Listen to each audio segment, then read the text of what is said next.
Assalamualaikum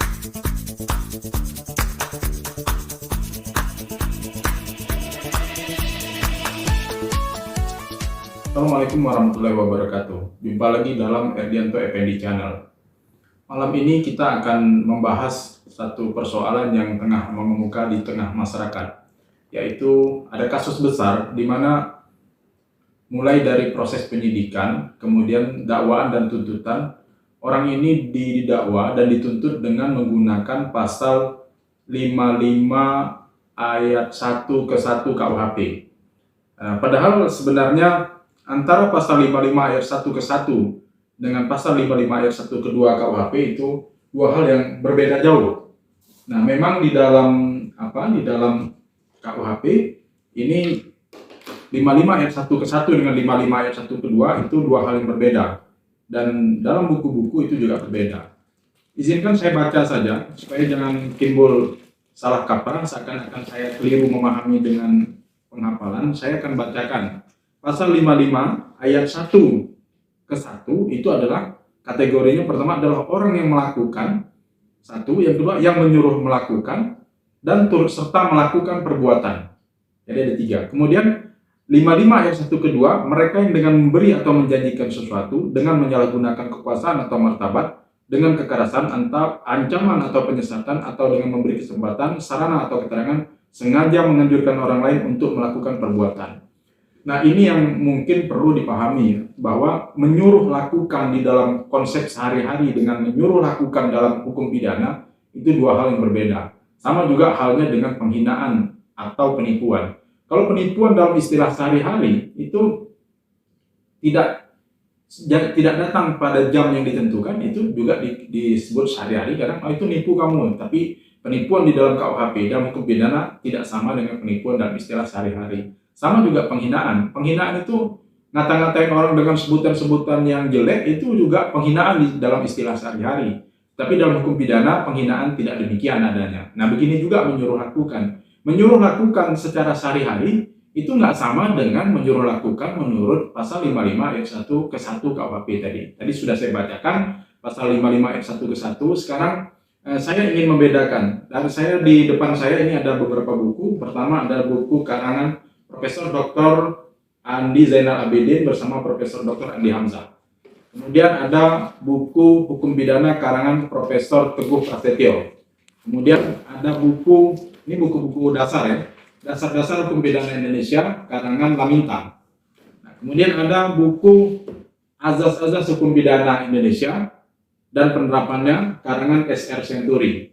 Dan ini ada buku terjemahan. Ini buku hukum pidana karangan Submeasure. Nah, Submeasure. Dan ini buku yang mungkin baru ya. Menurut saya ini buku sangat bagus. Prinsip-prinsip hukum pidana karangan Profesor Edi O.S. Syaret yang sekarang menjadi Wamenkumham.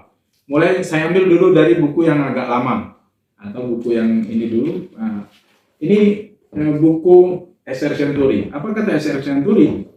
Mereka yang disebut sebagai orang yang menyuruh lakukan atau disebut dengan dalam bahasa Belandanya Doenpleger. Nah, dalam bentuk penyertaan menyuruh lakukan, penyuruh tidak melakukan sendiri secara langsung tindak pidana, melainkan menyuruh orang lain. Nah, penyuruh disebut dengan istilah manus domina atau omdelictual dader, intellectual dader, yang orang yang berada di belakang layar. Sedang yang melakukan tindak pidana adalah seorang yang disuruh, berkategori manus ministra, mididelek dader, material dader. Nah, orang yang disuruh melakukan adalah alat di tangan penyuruh.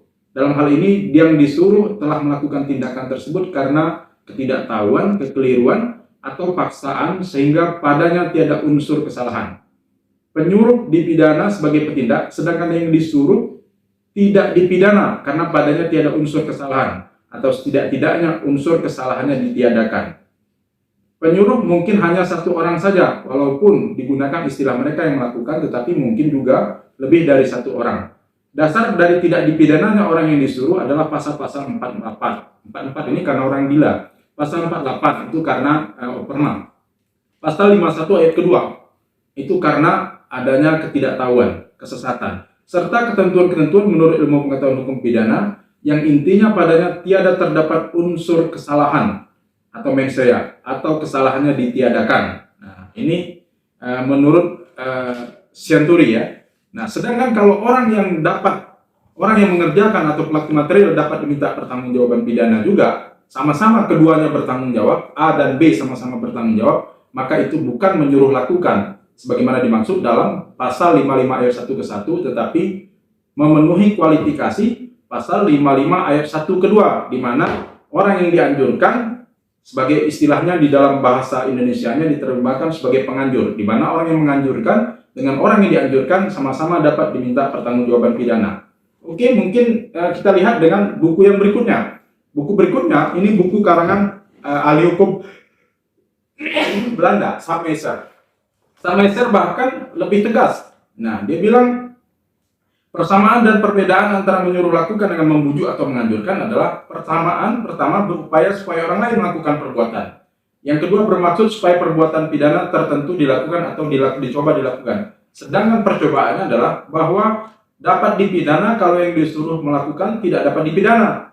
Nah, kemudian perbedaannya dengan membujuk dan menganjurkan, dapat dipidana yang membujuk berhasil membujuk orang lain yang sifat tidak dapat dipidananya tidak jelas.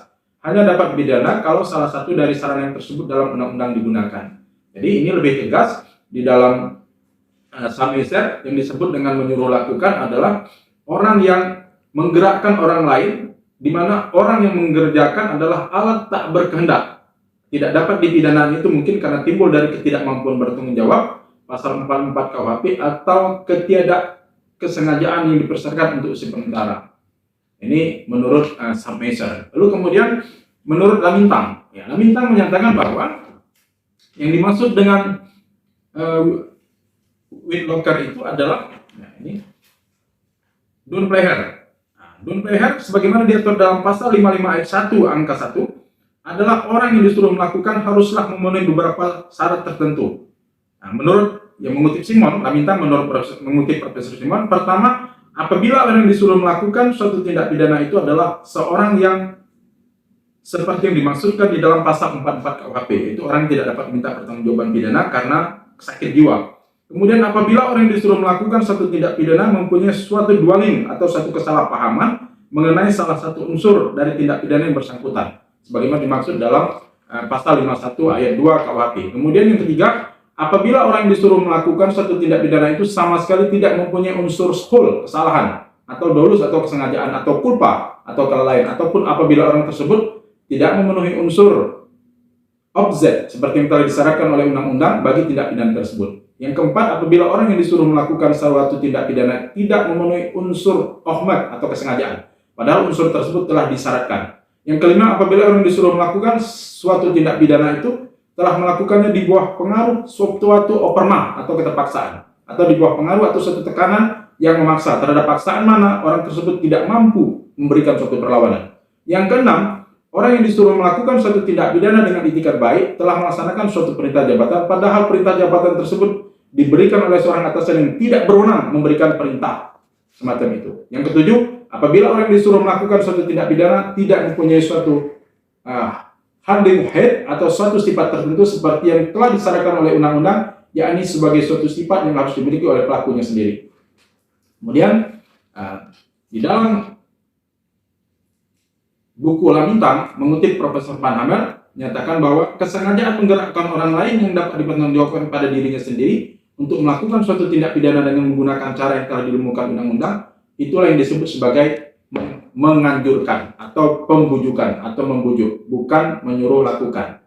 Walaupun antara Dunpleher menyuruh lakukan dengan Whitlocker itu terdapat suatu kesamaan, akan tetapi di antara kedua bentuk dan naming tersebut terdapat perbedaan. Ini kata Lamintang. Pertama, orang yang disuruh melakukan suatu tindak pidana di dalam Dunpleher haruslah orang yang sama-sama merupakan orang yang perbuatannya tidak dapat dipertanggungjawabkan. Sedang orang yang telah digerakkan untuk melakukan suatu tindak pidana haruslah merupakan orang yang sama halnya dengan orang yang telah menyuruh dapat dipertanggungjawabkan atas perbuatannya.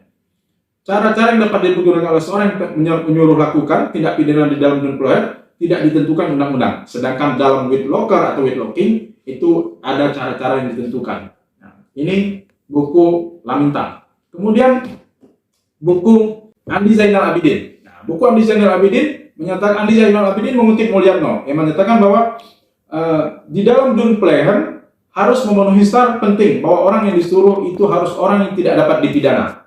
Tidak dapat dipidana.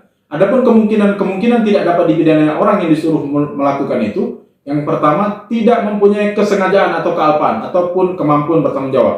Yang kedua, berdasarkan pasal 44 KUHP, kemudian dalam keadaan daya paksa, pasal 48, kemudian pasal 451 ayat 2 KUHP karena ketidaktahuan, kemudian orang yang disuruh tidak mempunyai sifat kausalitas yang disyaratkan dalam delik, misalnya pasal 413 atau pasal 437. Jadi, di dalam Dunpleher itu adalah bahwa orang yang mengerjakan tidak dapat diminta pertanggungjawaban pidana.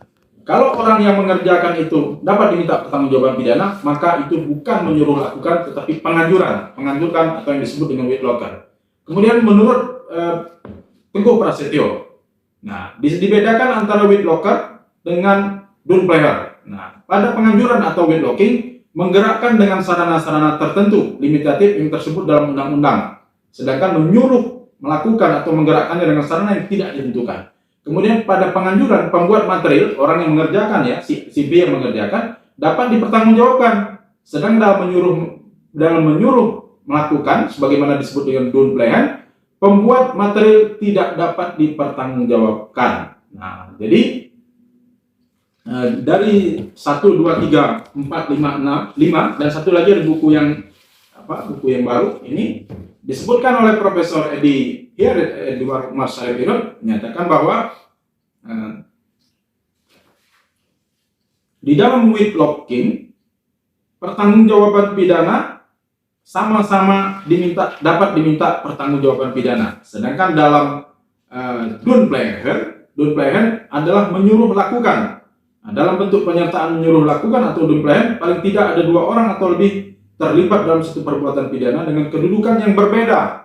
Nah, orang yang menyuruh lakukan disebut sebagai manus domina atau mediatic dader, dan orang yang disuruh disebut sebagai omidelic dader atau manus ministra. Nah, apa beda manus domina dengan manus ministra? Manus domina itu adalah orang yang dapat menentukan kehendak, baik karena pikirannya, karena kemampuan jiwanya, baik karena ataupun karena keadaan. Nah, misalnya apakah orang itu misalnya karena dia tidak tahu, atau karena dia dalam keadaan terpaksa, itu dia tidak dapat memilih untuk melakukan atau tidak melakukan apa yang diperintahkan oleh orang yang menyuruh. Nah, maka dia harus onslaught, tidak dapat diminta pertanggungjawaban pidana.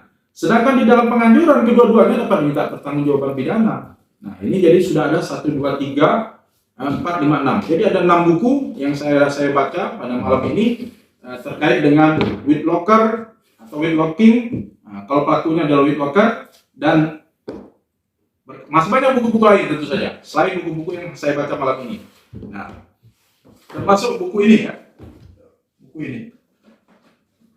masuk buku ini, Hukum Pidana Indonesia Satu Pengantar. Jadi jelas suatu perbedaan antara Whitlocking dengan Dunplehen adalah dalam hal kedua orang, baik orang yang punya ide maupun orang yang mengerjakan secara material, keduanya dapat diminta pertanggungjawaban pidana.